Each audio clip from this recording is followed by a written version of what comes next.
Bahaya daripada bid'ah, yang pertama, bahaya bagi amalannya. Amalannya akan tertolak. Naam, amalannya tertolak. Karena di antara syarat diterima amal ibadah kita adalah ittiba, mengikuti sunnah, mengikuti contoh Nabi. Dan Nabi SAW mengingatkan, man amila amalan laisa alaihi amruna fahuwa raddun.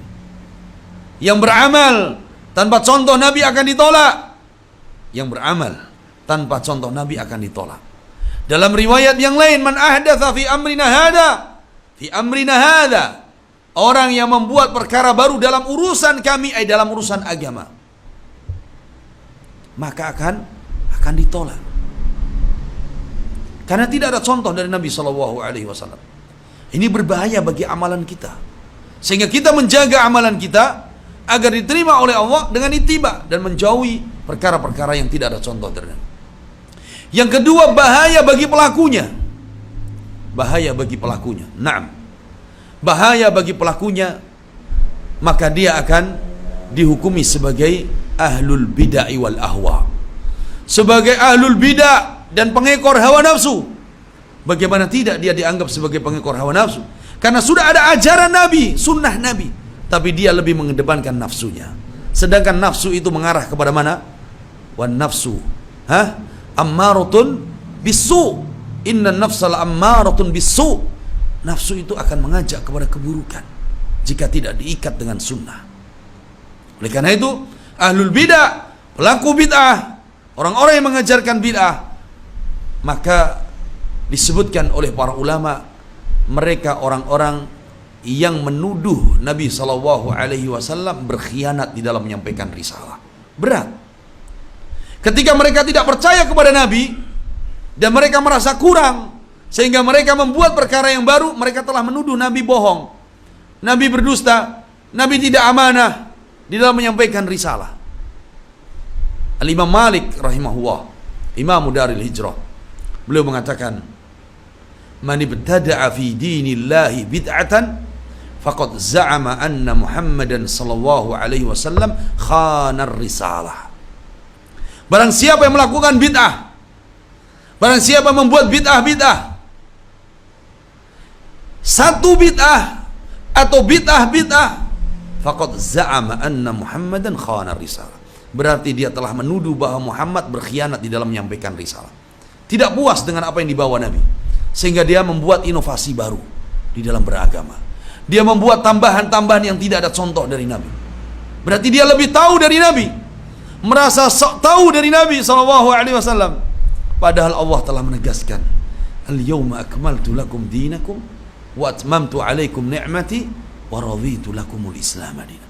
Di saat orang Yahudi mereka hasad dengan ayat ini, mereka berharap ayat ini turun pada mereka, tapi ayat ini diturunkan kepada Nabi dan kepada umat Nabi. Ahlul bidah merasa tidak puas dengan ayat ini.